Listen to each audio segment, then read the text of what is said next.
好，我们今天来玩一下日共重置这个模组。本期视频是由一位神秘粉丝定制的，我们按照他的要求来点一下游戏规则啊。我问了一下这边3个加强的原因，主要是想看我后期联合这个中日啊一起消灭美国，所以给美国加的特别强。不过在消灭美国之前，我们还得先优先解决掉这个英德意新3国轴心啊。为了让这个英国能和德国结盟，我们还得在这个规则里面优先把这个英国设置成王党。在这种情况下，我们前期就要优先处理掉比较棘手的德国了。而且粉丝的要求是让我打这个增强过的德国装甲师啊。我们在游戏规则中设置过增强后是可以选这个德国装甲师水平的，所以我们这边直接开始游戏。关于这个模组的苏联，我们可以简单看一下，它是重置了斯大林线，丰富并加强了联合反对派线，扩充了军事工业和3.5计划的内容。然后下面这些，因为我开了和谐版，所以名字稍微改了一点。然后我们就可以来看一下本期我们要挑战的德国装甲师了。这边我们选择想要更强的挑战。我知道肯定很多人想看我打这个希望难度，但是对不起，做不到。我做视频向来都是以这个休闲为主啊，这个希望难度需要各种操作都拉满，还是挺累的。我们还是打一个简单一点的这个钢铁洪流啊，来休闲一下。我之前简单看了一下，不同难度的区别，也就是给 AI 刷的装甲师数量和质量不一样。我们选择的难度越高，给 AI 刷的装甲师装甲率就越高，所以我们打希望难度的话，得叠非常高的硬攻，还是挺麻烦的。从这个难度的描述也能看出，作者是推荐和朋友们一起联机挑战的。因为这个模组把红色派系的国家基本上都加强了，所以只要大家联合起来打这个难度还是很有希望的。好，废话不多说，我们直接开启休闲养生模式啊！钢铁洪流启动。在游戏的开始，我们先看一下这局苏联要走的国策。首先，我们是选择走这个中间派，然后不走这个原版的大清洗，我们走一下这个小清洗，确保内务部忠诚。走这条线的话，我们可以保下一些重要的人啊，这样的话在清洗结束之后，我们是可以走这个重启民主化进程的。这条线总的来说是比较理想化的。当我们点到下面的国策时，我们是可以把之前清洗中保下来的一些人重新放出来为我们所用。在国策的最后，我们也可以成立最高苏维埃。相比于左边的斯大林，我们拿到的 buff 可能会更好那么一点。不过这条线比较麻烦的就是我们前期需要的政治点比较多，因为我们要一直摁住这个内务部，让他不要乱搞事，所以前期还是得谨慎一点使用政治点啊。关于这个模组，在我做视频之前，已经有许多高手在 B 站发过录像了，我也从中学到了许多，所以这次视频我会打的比较针对一点啊。之前我打 AI 都是很随意的，但是考虑到这次的 AI 难度有那么一点点高，我们还是针对着打。如果没有限制的话，让我单挑这个高难度的德国，我肯定是会把周围国家全部吃完的。但是和粉丝沟通了一下，他只允许我吃历史上苏联吃过的这几个国家。那我们就提前先把这个分难解决了吧。前期国策就最快速度点到内务部优先吧。这个能给我们减一半的正当化时间。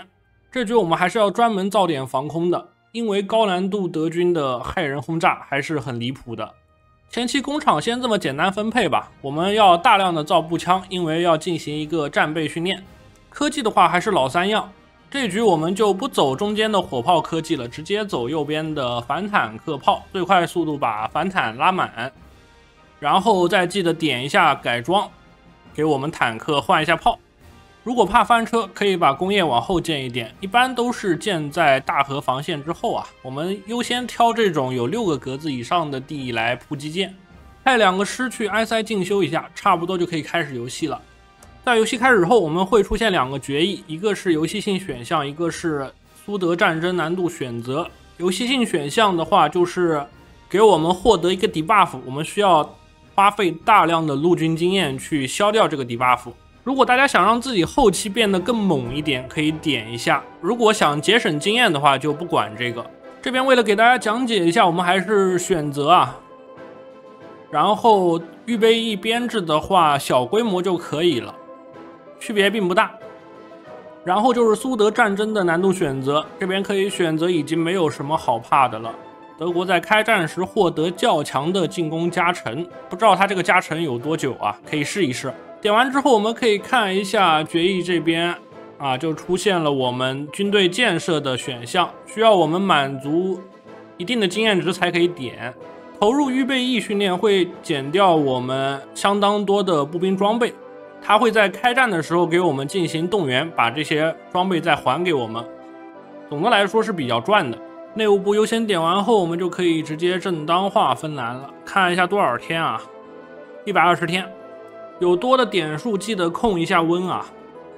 然后接下来国策就是赶紧把这个恐怖中心点了。如果 AI 爆发内战的话，也可以派志愿军去帮他打一下。不过一般 AI 都是能自己打赢的。派志愿军也有一个好处，就是能帮我们稍微刷点热度啊，理论上是可以无限刷的。偷偷派了一些精锐部队来帮一下加拿大，只要打下这个渥太华，应该问题就不大了。差不多帮完加拿大，我们就可以去打这个芬兰了。我们志愿军还没有飞到西班牙，日本又内战了。按道理，只要拿下东京，应该就没什么问题了。触发的这些事件，我们倒是可以口头支援一下，会获得一个很小的 debuff。差额选举议案，看它这个字面意思是为了防止这个根深蒂固的官僚利益集团形成啊。为了以后我们能重启民主化进程啊，这边还是选择绝不能妥协。不过选择这个选项会扣掉我们100点数，目前我们是可以开这个战神经济的，还是提前开一下。点数负的我们也能点国策，所以不影响。为了光速拿到芬兰投降的政治点，我们得最快速度消灭芬兰。这边直接提前做好海军登陆计划。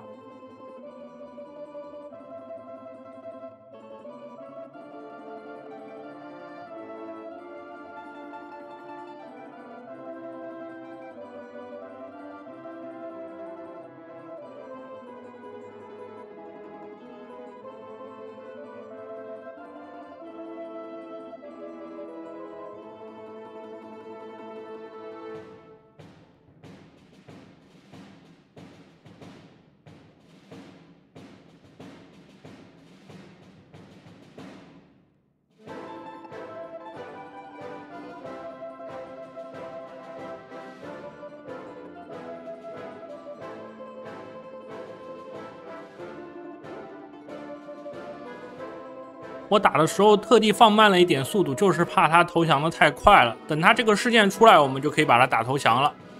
快速傀儡掉芬兰之后，我们就可以再点一下这个决议了，直接白嫖75政治点啊！没想到日本还挺迅速的，居然在我打芬兰的期间就已经打完内战了。那我们接下来可以专心的去帮一下西班牙了。为了能一边刷经验一边刷骑兵将，我们这边点一个正规传承，然后改一个大宽度的骑兵师出来。保存一下我们大宽度的骑兵编制，然后把要派过去当志愿军的6个师转一下。目前缺的枪比较多，直接把家里面多余没用的部队全转成一营旗好了。这边出了个事件，又给我们加了4个志愿军，这样的话我们又能多派4个了。关于要刷哪几个将，我们一般只刷一个元帅再加一个主将就可以了。如果部队多的话，可以再额外刷2个。这边先刷一下崔可夫和这个切尔尼亚霍夫斯基。这个国策点完之后，我们就多了一个权力平衡，可以给我们不停的降这个偏执度了。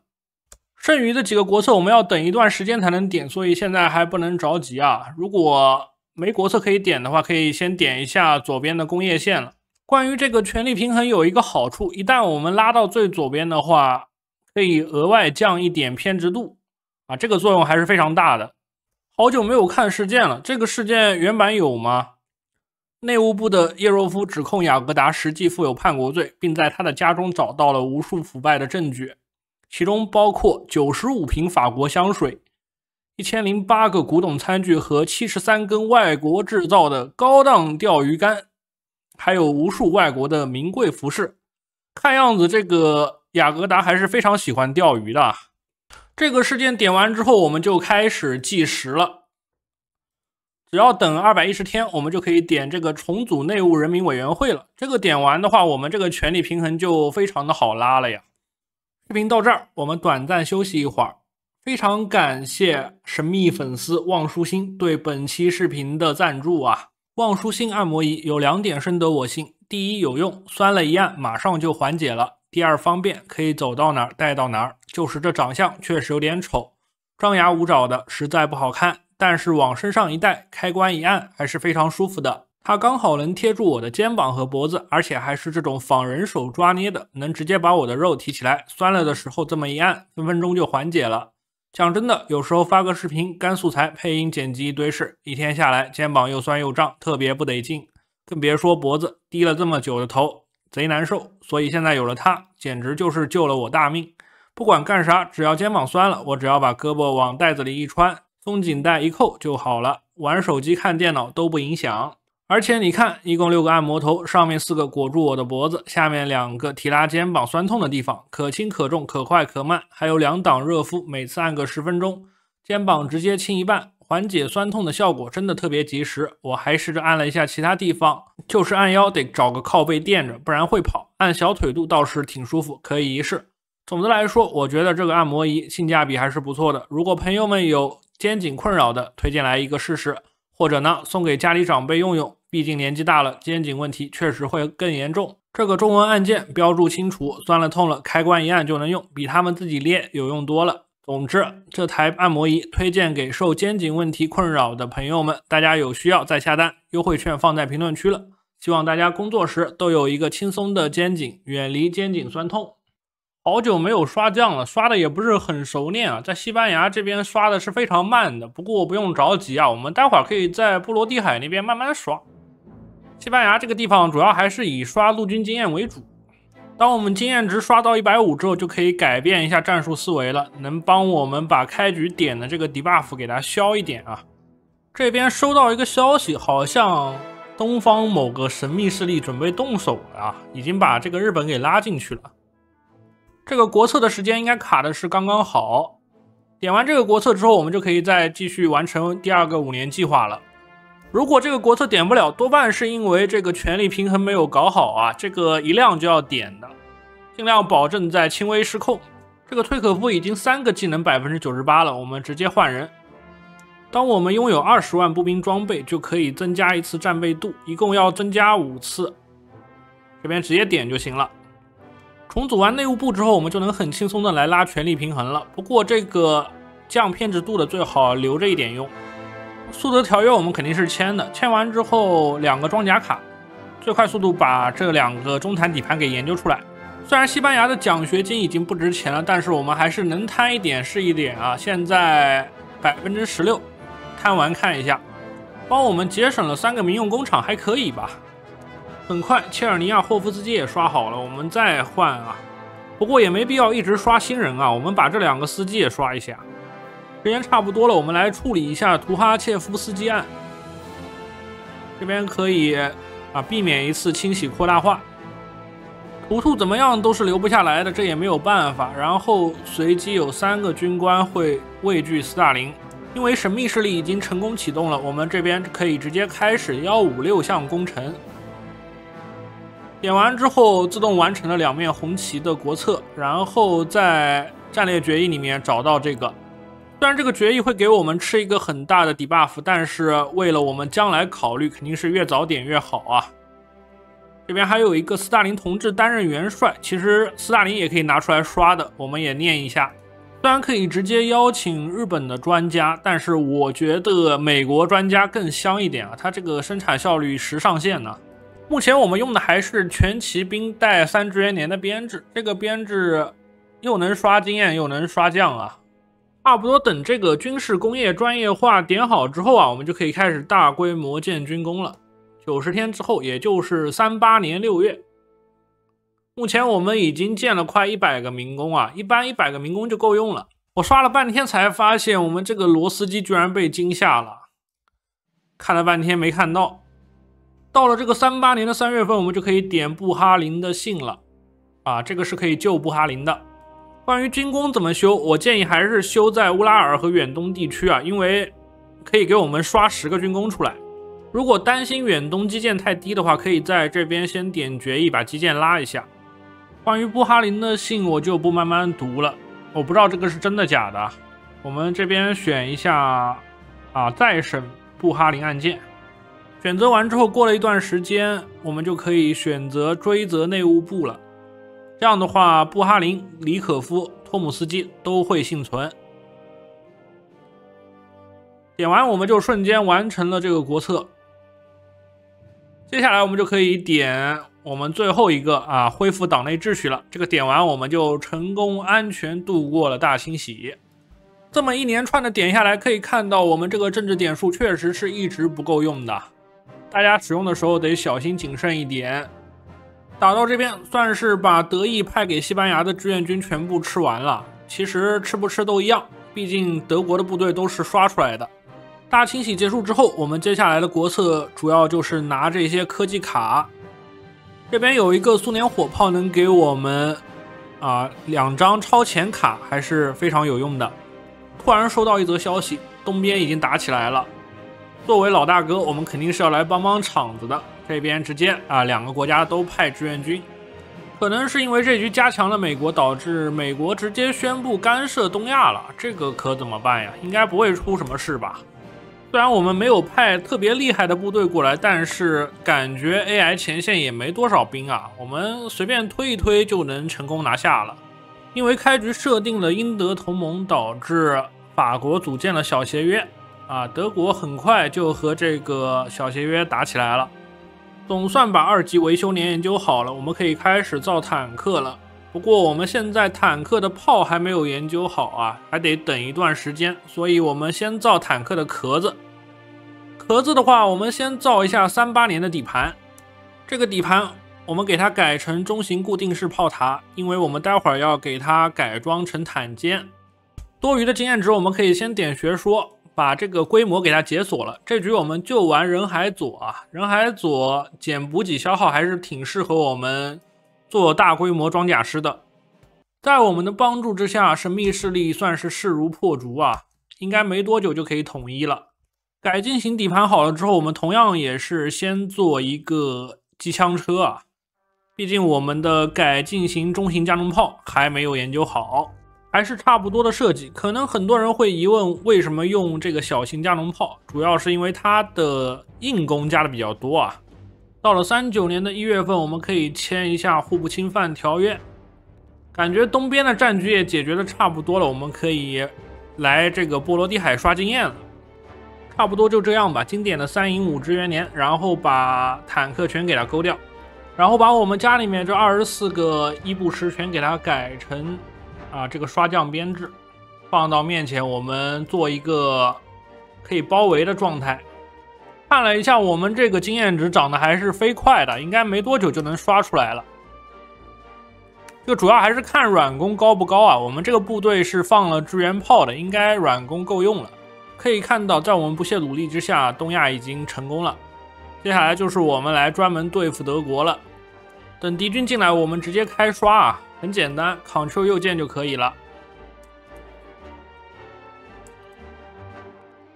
可以看到，我们这个经验值涨的是飞快的，这个装甲指挥官瞬间就涨了一大截，所以这边得把控住速度。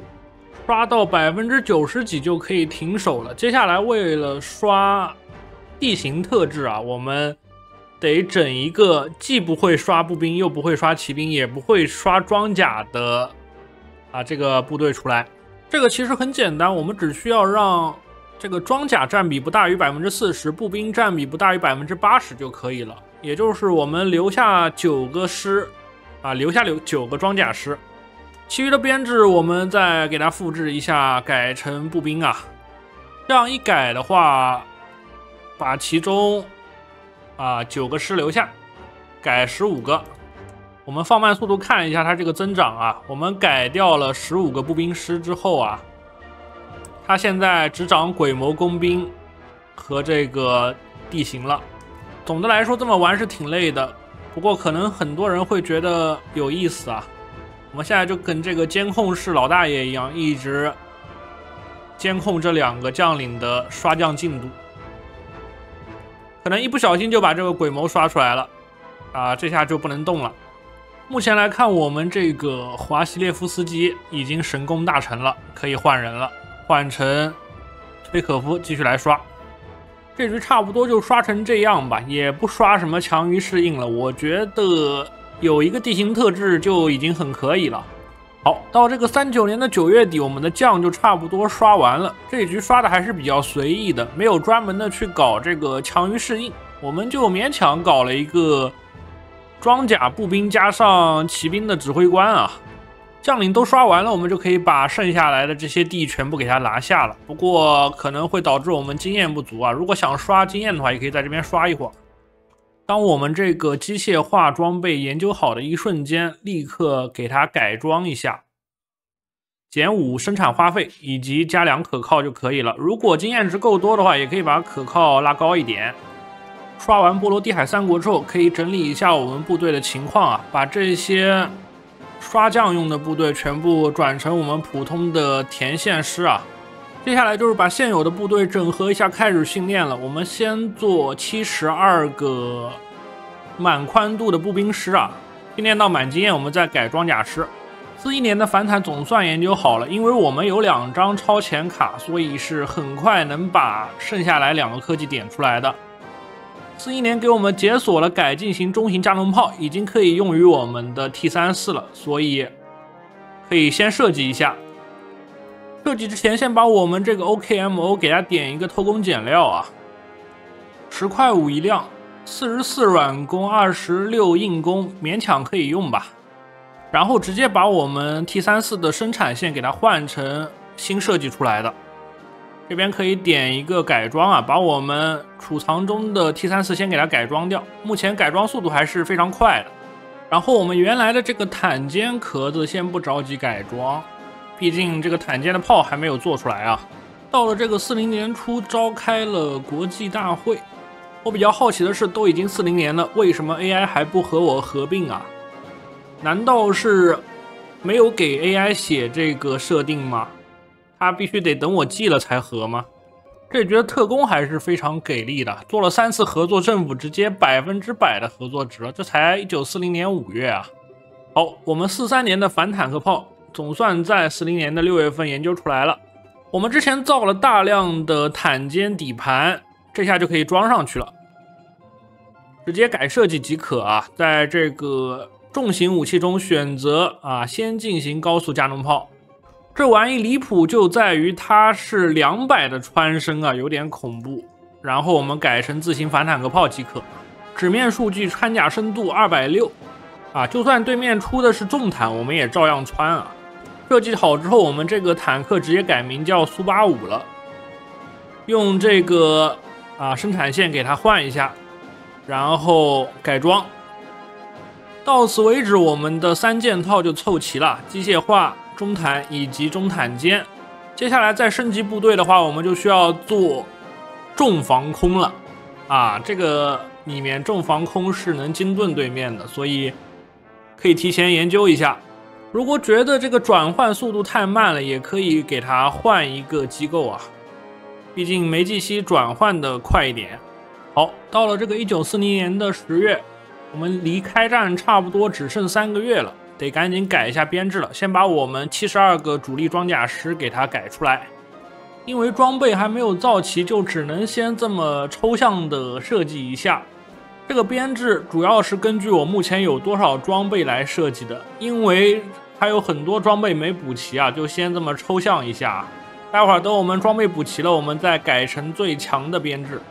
感觉这个部队数值还是挺可以的，400多软啊，400的硬。以及30组织度200多的 HP， 完全能打啊！装甲率也接近50了。这边再做一些步兵师在后方训练吧，不然我们没有后续的装甲师了，72个肯定是不够用的。好，到了这个1941年的1月23号，德国直接对我们宣战了。目前我们的部队已经在这个大河防线全部停好了，就等着德军来了。为了防止敌军偷袭，我们把后面的这些田线师放到港口附近去。AI 也就只会打这几块地了，其余地区应该管不到。我们现在的部队还算可以吧，因为阵营并没有合并，所以目前只有我们一个人来打整个轴心国之前帮的那些东亚大国都没有来，他们只能派志愿军来帮忙，这个不知道有没有用看似有很多部队，不过和我们这个装甲师质量比起来，肯定还是比不了的。我们现在前线部队的数值已经拉得非常高了，而且有一部分是在西班牙刷出来的骷髅师，应该是能顶住德军一阵等我们后面装备产能上来成群的装甲师就能平推了。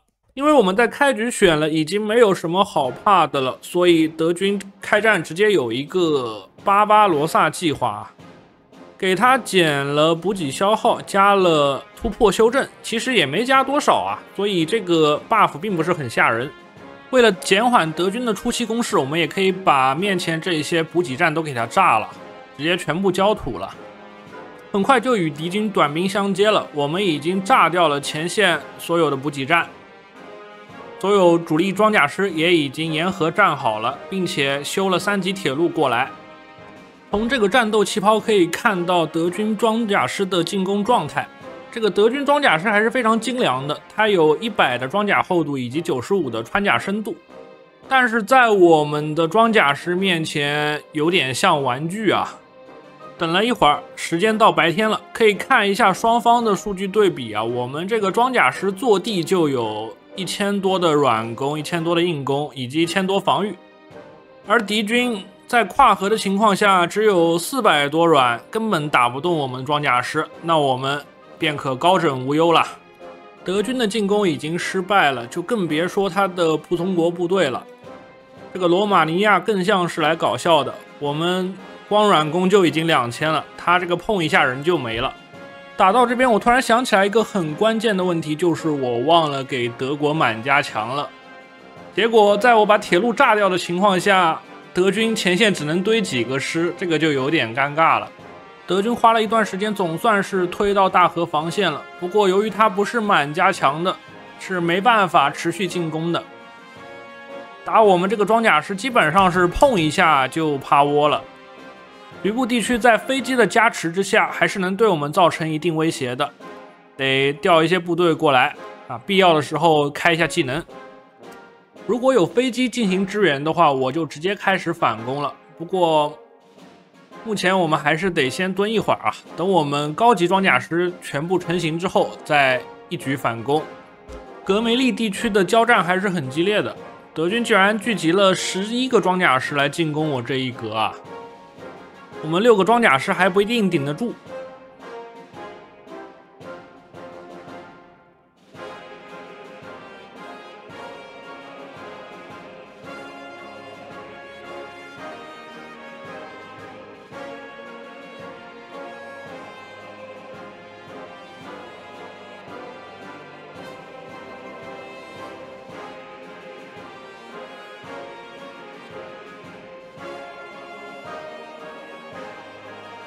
差不多就这样吧，实在顶不住我们开技能就可以了。